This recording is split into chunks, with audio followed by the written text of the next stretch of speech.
चलिए बात करते हैं उत्तर प्रदेश उपचुनावों की। उत्तर प्रदेश उपचुनाव इस बार बेहद दिलचस्प होने वाले हैं। 9 सीटों के लिए उम्मीदवारों का ऐलान सबसे पहले उसके बाद बीएसपी ने भी उम्मीदवारों का ऐलान कर दिया है। 7 सीटों पर बीएसपी अपने उम्मीदवारों को उतारने जा रही है। तो एक तरह से कहें कि ये समीकरण इस बार बेहद दिलचस्प होने वाला है, क्योंकि सबसे पहले समाजवादी पार्टी ने सभी सीटों पर लगभग अपने प्रत्याशियों का ऐलान किया। बीजेपी ने आज 7 सीटों पर अपने प्रत्याशियों का ऐलान किया और अब बीएसपी भी इन चुनावों में किस तरह से अपनी पकड़ मजबूत करने की कोशिश उन उम्मीदवारों के जरिए कर रही है जिसके नामों का ऐलान आज किया गया है। ये हम लगातार आपको दिखा रहे हैं। जो बीजेपी ने अपनी लिस्ट जारी की है उसमें किन किन सीटों पर चुनाव लड़ने जा रहे हैं, और एक तरह से कहूं कि ये समीकरण दिलचस्प होने वाले हैं। राघवेंद्र हमारे साथ जुड़ चुके हैं। राघवेंद्र, बताइए कौन सा इस बार फॉर्मूला लगाया है, बीएसपी ने उपचुनावों में उतारा गया है अपने उम्मीदवारों को? बिल्कुल, देखिए बीएसपी के सामने रास्ता भी नहीं था, चूंकि उत्तर प्रदेश की विधानसभा में बीएसपी के पास सिर्फ एक विधायक बचा है। उमा शंकर सिंह नाम का एक विधायक 403 विधायकों में। सोचिए, एमएलसी 0, राज्यसभा 0, लोकसभा इस बार हाथ नहीं लगा, तो इनके पास रास्ता नहीं था। इसलिए मायावती ने बड़े दिन के बाद, यानी बीएसपी उपचुनाव नहीं लड़ा करती है, लेकिन इस बार बड़े दिन चूंकि ऑप्शन नहीं था, हर जगह इनको नाकामयाबी ही मिली है। ऐसे में उपचुनाव में बीएसपी ने अकेले लड़ने का मन बनाया है। अकेले पहले ही घोषित कर दिया वो किसी गठबंधन का हिस्सा नहीं होंगी, अकेले चुनाव लड़ेंगे। और आज बीएसपी ने 8 उम्मीदवारों की, यानी कि 9 सीटों पर चुनाव होना है अभी, और 8 उम्मीदवारों की घोषणा कर दी है, जिसमें से 6 हिंदू समाज से हैं, 2 इन्होंने मुस्लिम कैंडिडेटों को भी उतारा है। तो ऐसे में लड़ाई दिलचस्प हो गई है। एक तरफ समाजवादी पार्टी अपने बैनर तले सभी सीटें घोषित कर रही है, 2 का और दावा है, वो भी क्लियर हो जाएगी, सीट आ जाएगी। इधर बीजेपी अपने झंडे पर चुनाव लड़ रही है। भले एनडीए गठबंधन क्यों ना कहा जाए, लेकिन बिल्कुल राघवेंद्र, और इसी के साथ साथ जो लड़ाई है चुनाव की उत्तर प्रदेश में वो त्रिकोणीय हो चली, और शायद यही वजह कि जो चुनाव दिलचस्प चले। लेकिन इस बीच बड़ी बात क्या है? बड़ी बात दरअसल है कि इस बार कांग्रेस चुनाव नहीं लड़ रही है। समाजवादी पार्टी की मुखिया की ओर से साफ साफ ऐलान किया जा चुका है। इसी के साथ साथ बड़ी बात यहां पर है कि बीजेपी ने अब तक तमाम उम्मीदवारों के नाम का ऐलान कर दिया है, और अब बीएसपी भी इस पूरे मुकाबले में उतर गई है। क्या कुछ कह रहा है सियासी गुड़ागर्द यूपी का? रिपोर्ट में दिखाते हैं।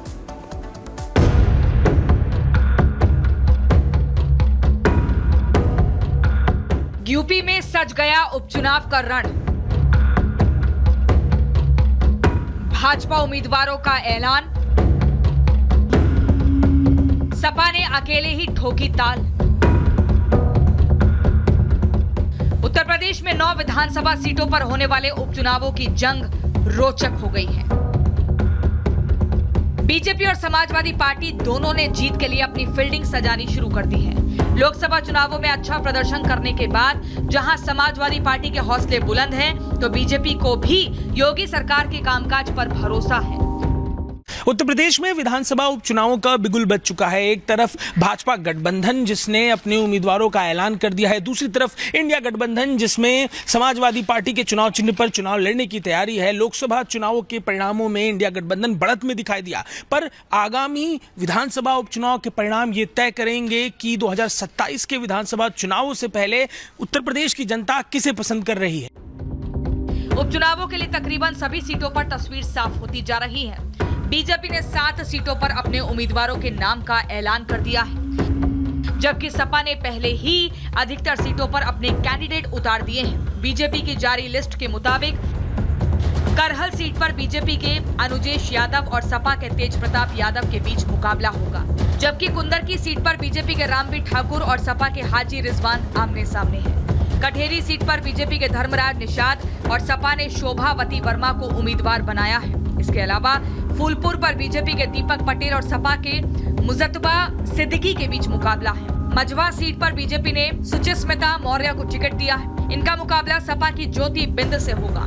वहीं बीजेपी ने गाजियाबाद से संजीव शर्मा और खैर सुरक्षित सीट से सुरेंद्र दिलेर को टिकट दिया है। इन दोनों सीटों पर अभी समाजवादी पार्टी ने अपना उम्मीदवार घोषित नहीं किया है। बीजेपी का दावा है कि सभी 9 सीटों पर उसके ही उम्मीदवार जीत हासिल करेंगे। घर घर जाकर हम लोग हमारी सरकारों ने जो काम किए हैं, हमारी पार्टी की जो प्राथमिकताएं हैं, उनकी चर्चा करेंगे।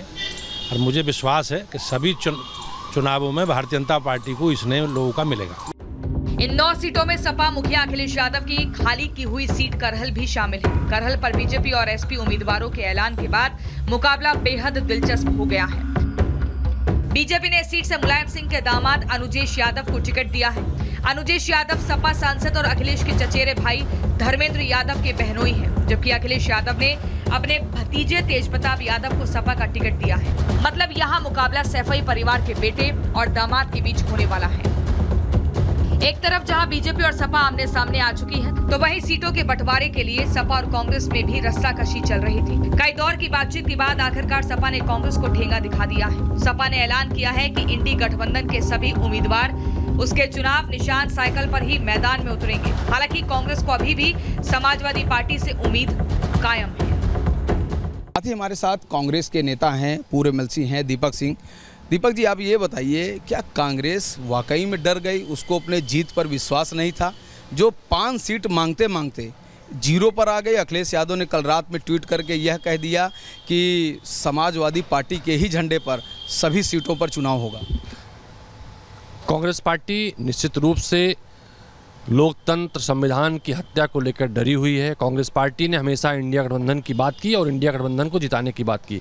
हमारे नेता, हमारा शीर्ष नेतृत्व हमेशा कहता है भारतीय जनता पार्टी को हटाना है, देश और लोकतंत्र को बचाना है। उपचुनाव के नतीजों से यूपी में बीजेपी सरकार की सेहत पर कोई असर नहीं होने वाला है। फिर भी जीत के लिए दोनों दलों ने अपनी सारी की सारी ताकत झोंक दी है। विधानसभा उपचुनाव की सभी 9 सीटों पर 13 नवंबर को मतदान होगा, जबकि मतों की गणना 23 नवंबर को होगी। Bureau report, Republic Bharat. और अब बढ़ते आगे, दिखाते हैं आपको रहस्यमय नागिन का इंतकाम। 3 लोगों को काटा था, तीनों की अगले दिन मृत्यु हो गई। 3 दिन से लगातार हो रही है घटना। 4 टीमें वन विभाग की लगाई गई हैं, सपेरों की पूरी टीम आई है।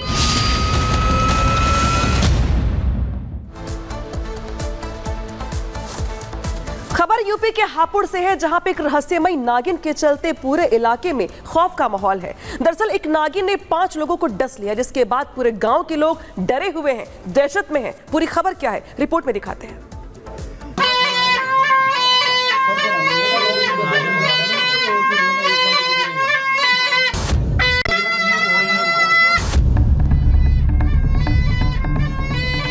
तस्वीरें यूपी के हापुड़ की है, जहां रहस्यमय सांप को पकड़ने के लिए ग्रामीणों ने अभियान चलाया हुआ है। इसके लिए बाकायदा सपेरा बुलाया गया है, जो बीन की धुन पर गलियों और घरों में सांप का बिल तलाश रहा है। सिर्फ सपेरा ही नहीं, ग्रामीण खुद भी चप्पे चप्पे पर जहरीले जीव को खोज रहे हैं, जो उनकी जान का दुश्मन बना हुआ है।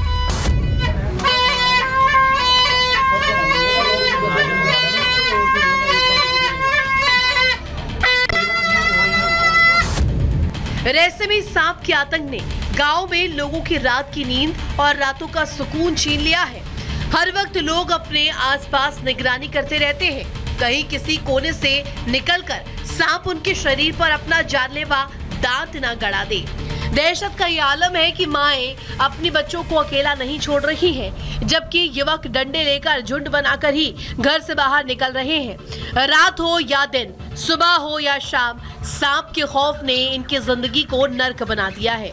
ये पूरा मामला दिल्ली के पास मौजूद हापुड़ जिले के सदरपुर गांव का है, जहां एक रहस्यमय सांप का खौफ पसरा हुआ है।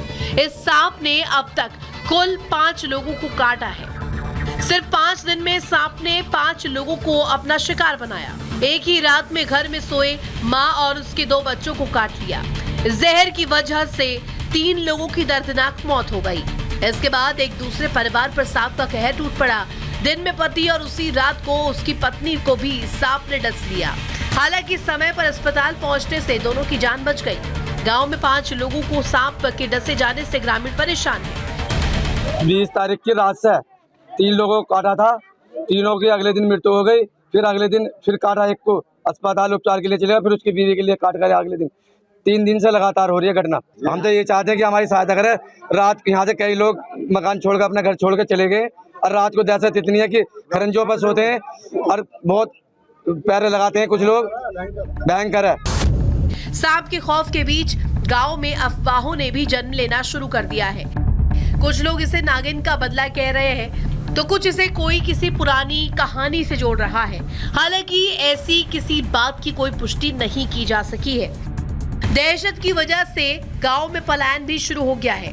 बच्चों को लोग रिश्तेदारों के घर भेज रहे हैं। गांव के लोगों ने अपने खर्च पर सपेरा बुलाया था, लेकिन कड़ी मशक्कत के बाद भी सांप नहीं पकड़ा जा सका।